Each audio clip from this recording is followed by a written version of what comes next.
Good afternoon and welcome to Tea Time with Miss Liz. That's right, it's tea time again. And today in the studio, I'm joined with Kaye Preston from the UK.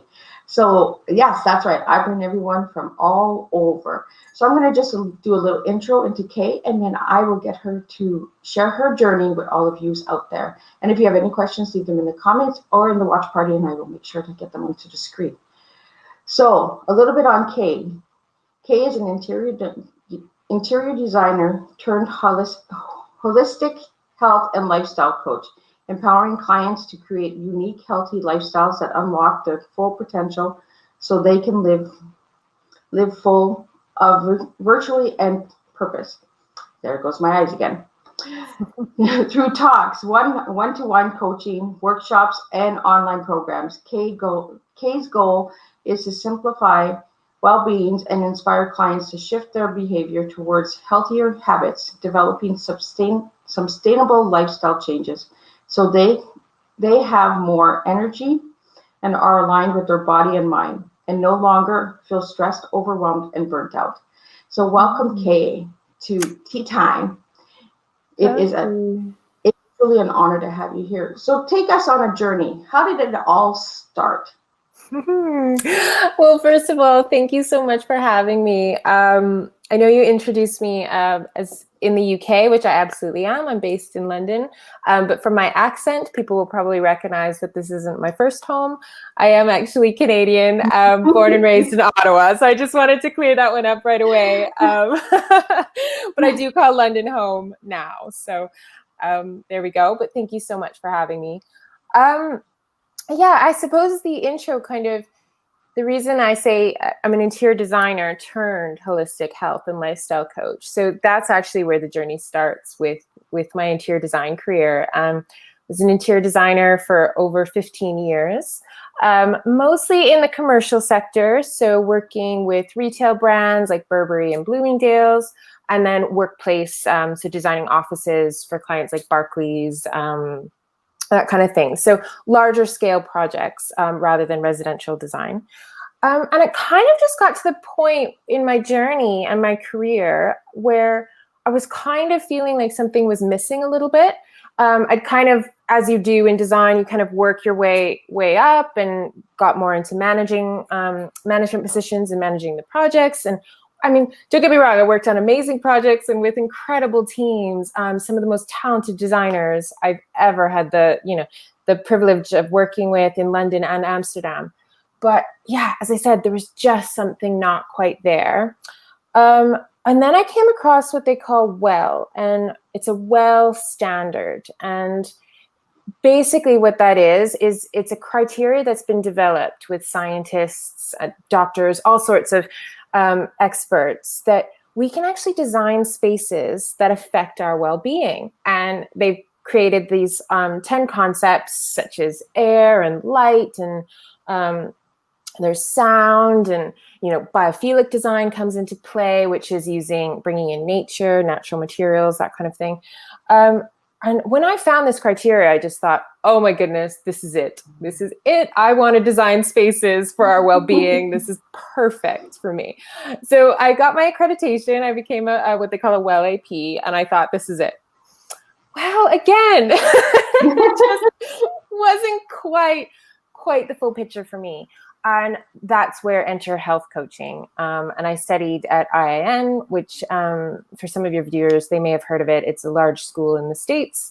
And it was, for me, I really wanted to understand more about well-being pillars and well-being practices. I wanted to dive in further. I had our space. I knew that our space and our environment can affect our well-being, but I wanted to understand more. I wanted to understand about our sleep and nutrition, our relationships, work we do that's fulfilling. I really wanted, and the beauty about the IIN program is they don't just look at food, they look at health completely holistically, and how it's all the areas are connected. And if it's almost like a spider web, I like to tell people, and that gives a really nice visual, I think. And if you think of all the different areas of your life as points on this web, and if you kind of pull on one, the whole web moves, right? Oh, wow. Yeah, and that's rather than because I think a lot of times you see, and you may have seen it, like almost like a pie pieces, which I'm also really big on that analogy, and each piece of your life gets a piece of the pie, right? And to try and figure out where you're at. But I just love the visual nature of the spider web, because I think we can all picture when you pull on one bit of a web, the whole thing kind of shifts and moves together, right? Yeah. And that's really our lives, and they're not separate. So the food we eat, it affects everything. It affects not just our overall health, or, people might think to weight, or our skin perhaps, but it also affects our mood. There's so many studies on that now. And that one's really, it's home with me, actually, food and mood. And that was probably one of the first places I started with my own health and wellness journey, is just understanding that relationship. But then also if you're, if you're not getting enough sleep, oh my goodness, that affects everything. Absolutely. I mean, for me, we need that sleep, right? Oh my God. People ask me all the time now, what's your most important well-being practice if you could only choose one? And I would go for sleep, because although, yes, the food I eat affects me, I notice. And, if I don't spend time with my loved ones, if I'm not getting enough connection in my day with my relationships, or all these kind of things, my space affects me so, so much. But I would still say sleep. If I don't sleep well, it's like the first domino of like, and yeah, they all fall down. I can't control what I eat. It's like oh my goodness, my mood is all over the place. I don't have energy to show up in my day. So yeah, for me, it's definitely sleep is the number one for me. But yeah, so that was kind of my journey. From just being an interior designer, and I say just, that's not the right word, actually. I know, I use that word all the time. Incredible job. Get rid of that word. Yeah, let's delete that word. Incredible job, incredible 15-year career. To then kind of where I'm at now, and just discovering and diving more into health. And then with that, I kind of take clients on a journey then, through their own, all the different pieces of their life, what that could look like. And I actually use space now in my own coaching practice as, okay, well, let's see what your space looks like and how it can actually support you in some of your goals and what that can do. Our space is incredible for that, to support your lifestyle goals. It absolutely affects us. So I kind of use that now in my coaching practice, which is really exciting. And then also, and I think we were talking about it before we jumped on, is as a side kind of passion project, still working with the design industry, because I absolutely adore it, and I love designers and creatives. But I've also founded Designer's Mind, and it's a mental health and well-being forum that's targeted at designers in the workplace. And really what that's about is raising awareness on how to work well-being practices throughout our days at work. And the reason I find that so important is I thought there's kind of a disconnect in that here's designers learning how to design spaces for other people's well-being, but then they're not very well themselves. In a lot of cases, burnout is rife. I've experienced that myself a few times now, unfortunately. And I think a lot of it has to do with that it's not an industry that promotes working well-being practices throughout your day. I know they're not the only ones. I'm not trying to be hard on designing at all. They're by far not the only ones, but it's the industry I know and love. So that's why I thought I would like to work with designers on that, and just kind of raise awareness around it and how we can and find ways to kind of, build well-being into our days. And that's kind of my whole premise with my coaching is what potential could we reach if we actually do consider our well-being and if we do put it first. Yeah. So that was quite a bit in a nutshell. I hope that all made sense. It's like a spider web, right? It all joins together perfectly. It's all connected. Absolutely. So what have you learned about yourself with your journey? Oh my goodness. When I say connected, absolutely connected. So for me now, my work I don't separate my lifestyle or my home life and my work life. And that's also something I'm really passionate about, is that actually how can we weave those things together? And mine for me is very much it's intertwined completely. They are not separate. I do not have my morning routine and then my work and then bookended with these two things, then sleep in the middle. I am, it's basically, it's a personal development journey for me. And, you know, from every book I read that I want to know more about what I can help others with, you know, it helps me ultimately. You know, all the various things that I've learned, I feel like the coaching journey is an incredible one, but it has definitely been one in my own personal development. I've also learned a lot about taking care of myself. And because coming from the design industry, I really wasn't. I was working all the hours, not eating properly, not getting enough sleep. I wasn't taking the time to switch off. You know, all the things that we now know you're not supposed to do. I was doing all of them, pretty sure. Yeah. Well, I've noticed that about people who want to help other people, right? We seem to help so many people that we seem to forget ourselves. And then we have to take a step back. And then everybody's like, whoa, whoa, whoa, whoa, what are you doing stepping back? And I'll say this many times to a lot of people, well, I need to be healthy if I can help you. If I can't get healthy, then I'm just wasting my time and I'm wasting your time, right?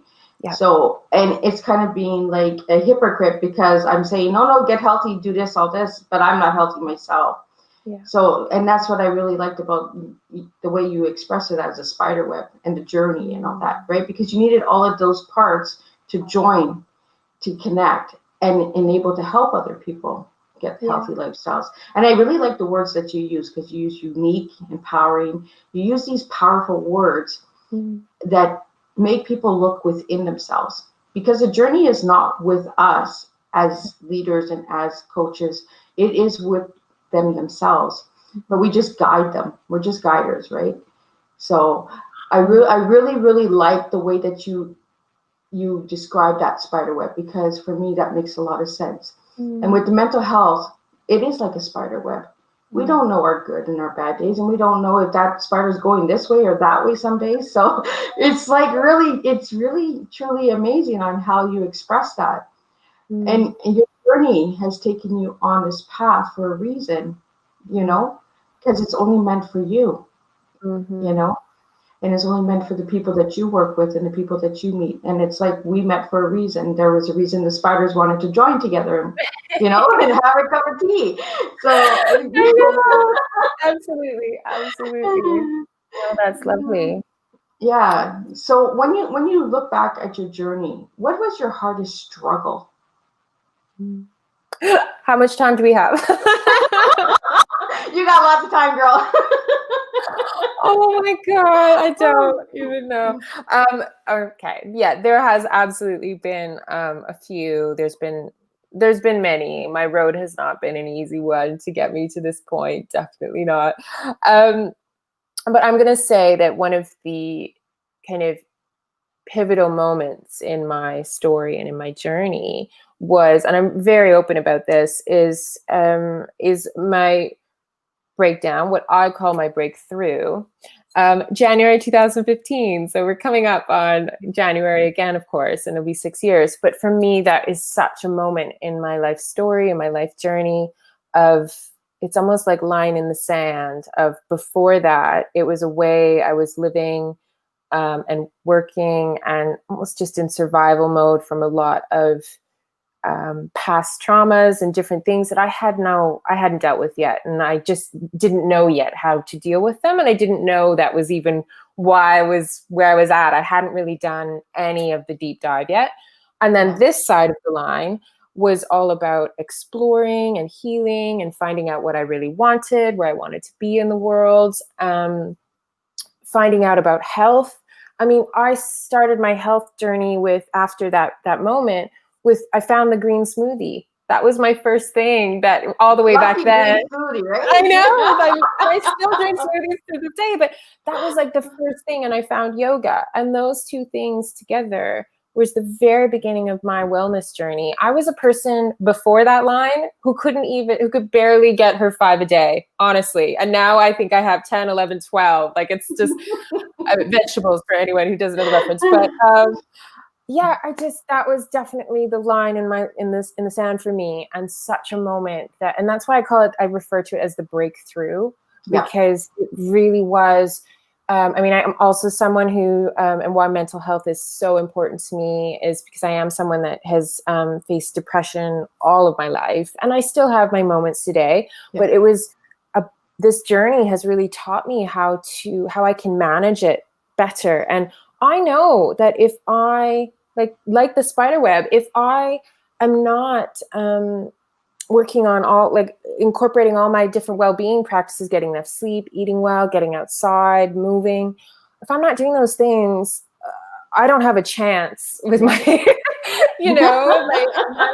that spider web's just like a drunk spider, right? It's all oh over. my goodness, it just makes it so much more challenging for me and my thoughts. It's a lot harder for me to stay in this place that I feel grounded and centered and in a much stronger place, anyway, that was my moment, and it was yeah, it's still a journey now. Every day, I do have to keep showing up. It's nothing that you can turn off, or that you can.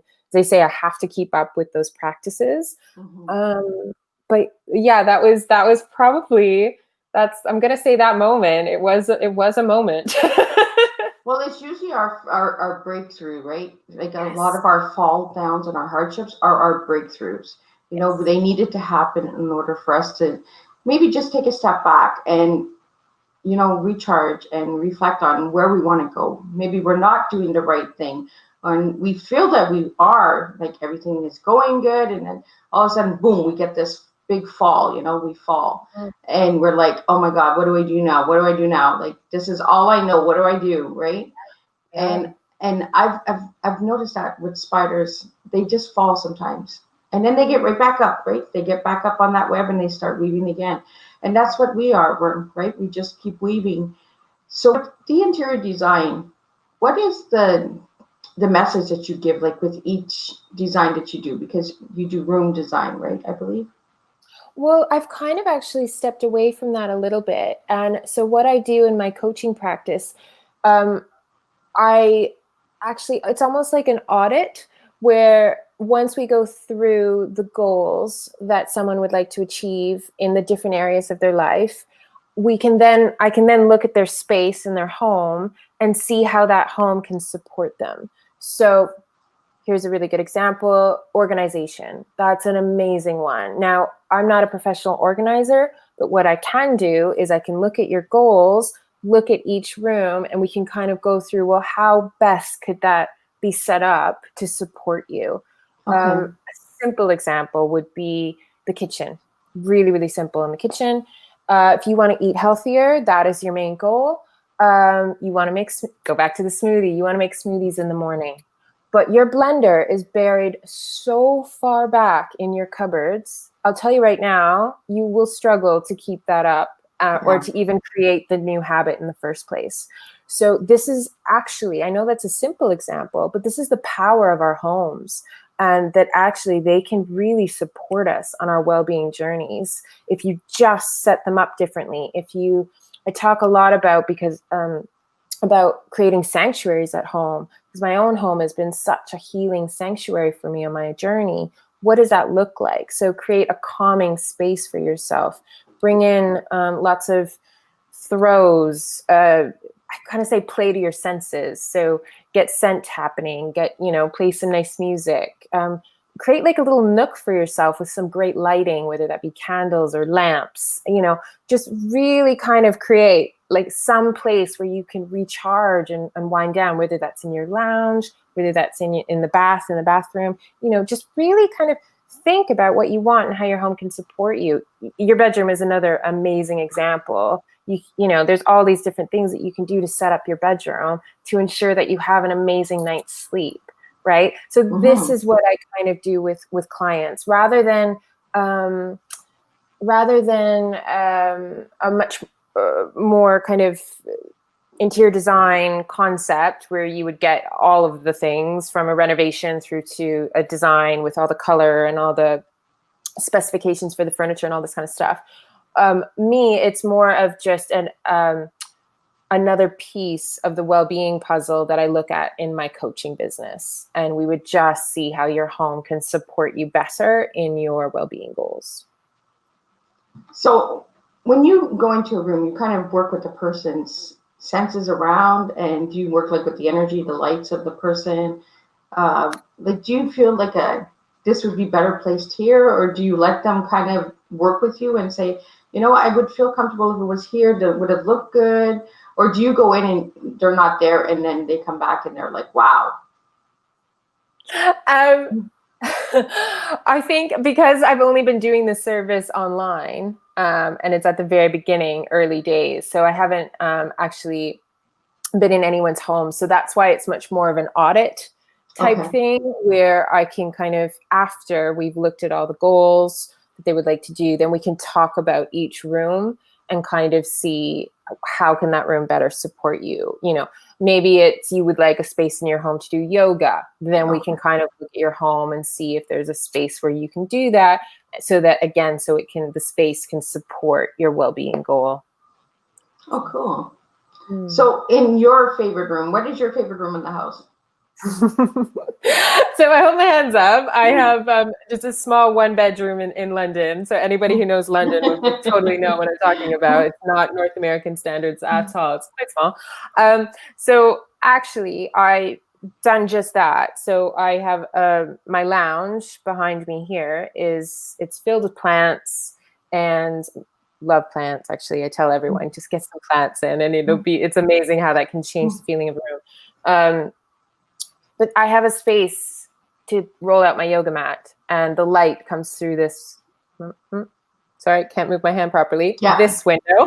Nothing back there. Sorry about that, everyone. This window, it's a big bay window on this flat is in an old Victorian. So it's a big bay window. And in the morning, the light comes through, and I have my yoga mat. So that's just such, and surrounded by plants.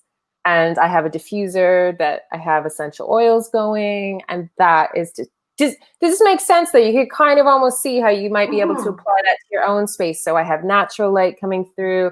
I've already identified this is the space in my home in the morning that would be lovely to do yoga. So I've set it up so that I can do that. That kind of sense? Yeah, it does. It does make sense, because I'm like that. Like my space, it has to be a certain atmosphere, a certain kind of scent, a certain kind of music. Like when I work in my tea room and I'm doing my notes and that, I like calming music. I like relaxing music. Sometimes with words, and sometimes just the music itself. And then I'll like a certain scent depending on my mood. If I'm in like a rough, heavy, mad mood, I want something really calming because I need to calm myself down. Yeah. And then if I'm like in a down mood, sometimes I want that extra hypey scent that'll get me moving and getting me out of that, not the darkness sometimes, you know. Because I also live with mental health, and that's why I said, like, for sure bring in the mental health, because this time of year especially is mental health is hard, and especially with this whole year of COVID and all that, it's just been really, really hard for everyone.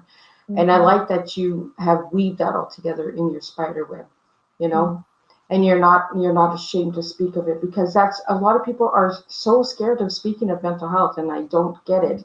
You know, we really need to break that stigma that everyday people everywhere, no matter where you are, suffers with mental health. You know, you either know someone or you are someone. So we really need to start talking about mental health more.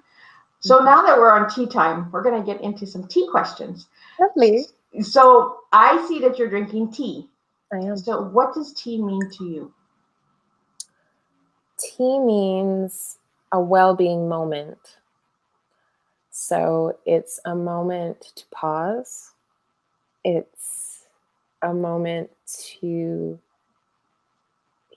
just stop for a second. I think I talk a lot about coziness. I'm obsessed with being cozy, especially this time of year. Autumn and winter are my favorites, and because I love to be cozy, and it always involves a big mug of tea, something that is substantial and I could hold in my hands like this. I like that you hold it like this, because I do that a lot with my cups. Yeah, I think it's the warmth of the cup, right? I'm like, it feels like I'm not taking a moment. This is like me just, having in between talking and stuff. This is like the full well-being moment where I have my tea, it's hot, I'm chilly, and it's just cozy and lovely. Yeah, it's tea is really, really healthy for you if you really take the time to understand tea. It's not just a beverage. There's so much message in tea. And that's what I work on, is I try to get people to look inside their cup, understand their cup, because I'm just a pot holder. Miss Liz just holds a pot, and everyone has their own cup. Each cup is different, right? Mm-hmm. So when you hold your cup, what does your cup tell you at this moment? At this moment? At this moment. This cup tells me I'm having a lovely conversation.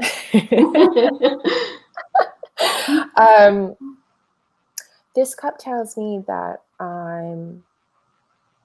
this might sound a little bit funny. I'm just going to go for it, though. Go for it, girl. This cup tells me that I'm held and I'm safe and I'm just to be in the moment, and it's the right moment. Does that make sense? That makes sense. It does. No, I really like that. Really good cup of tea. Yeah. It's that time of year, spiced tea. But yeah, when I think of tea and I think of all my guests, and I try to do like a little background check on all of my guests and see what kind of flows with them. And I never know what is going to happen on Tea Time. I never know what will come out of my mouth. Sometimes it'll be, where did that come from? Because I want it to flow like the cup of tea. I don't want it programmed. I don't want it rehearsed, because when we rehearse ourselves, our teas fall, because we're not prepared to know what's in that cup if we rehearse ourselves. It's like when you make a cup of tea, you never know what you're getting with that cup. Whether you drink the same cup of tea all the time, your cup is different every time.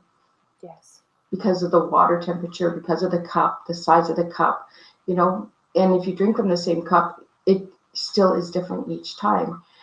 And my goal is to make people look within and understand that we all have a special cup, and we need to take care of these cups. And that's why our mental health is important. Sleep is important. Well-being is important. And when you reached out to me to be on Tea Time, I was like, oh, absolutely. Like, I need this girl on my Tea Time. And I always love to hear how the tea guests enjoy themselves and their moment. Because this is what Tea Time is. It's a friendly cup of tea. And I want you all to feel welcome. It's like coming into my home and having just a conversation. So if I gave you the word tea, so for each letter, TEA, what comes to mind for you for those words? Well, definitely tranquility has to be the T. Oh, this is hard. Okay, sorry. I'm trying to just see, and this is what I do. I make you look in. I know, but I'm trying not to censor it. You know what I mean? Like, just clear my mind and whatever pops in first. I think there's something. It's not quite the right word, but everyone. And what I mean by that is tea is so universally known and drunk, and in all different cultures and all different places around the world. And I think there is actually kind of this really nice coming together and understanding when you have a cup of tea, or when you invite someone for a cup of tea. It's just such a lovely thing, and it's such a simple thing, and making a cup of tea for someone. So say everyone. Hey, oh my goodness. Allowing the well-being moment to just happen and not rush through it. I like that. I have not gotten that yet. Okay. I ask all of my guests what the letters mean to them, because for each person it's different. Yeah. It's just like each cup is different. So not one guest has given me the same. And it is truly amazing because it just shows you how different we really are and how unique we really are.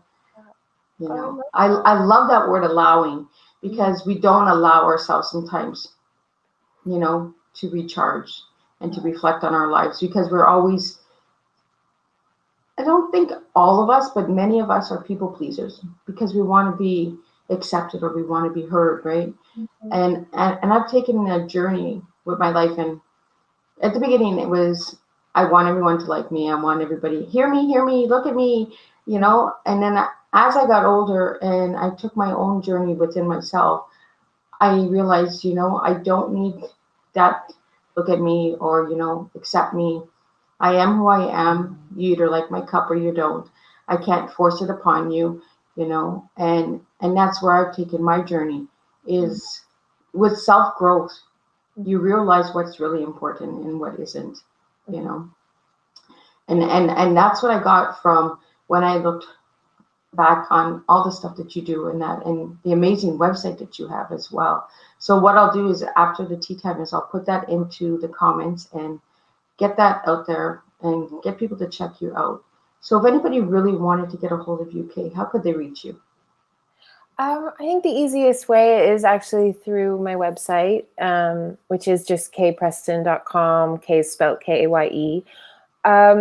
There's ways to contact me there. I'm also, Instagram's my absolute favorite, so that's where I kind of live at the moment.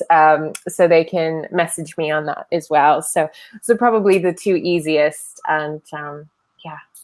Yeah, Instagram's a new thing. If anybody's not on Instagram, get on Instagram. Yeah, no, I definitely, yeah, I because it's such a visual thing, and I think that speaks to the designer part of me that's still very much alive and well. So yeah, so that one speaks to me the most. So that's where you'll find me. So if you had any final words to say to the guests, what would you say to the viewers out there? I would say find a moment for you. Absolutely. And it's, whether it's 5 minutes here or there, or you give yourself a full hour in the morning for, you know, these lovely morning routines we hear a lot about. Whatever it is, just find time for you during your day. As I said, even 5 minutes here or there will make a massive difference.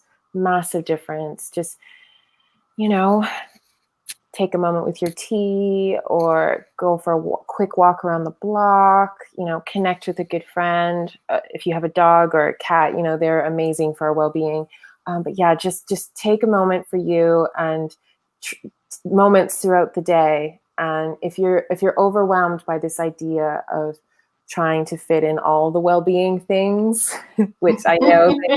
Yeah, that big web. Don't do the big web. Do the little ones. No, exactly. And if that overwhelms you and you feel that it's just adding to your already, I'm sure, long things to do list, and try just taking moments throughout your day.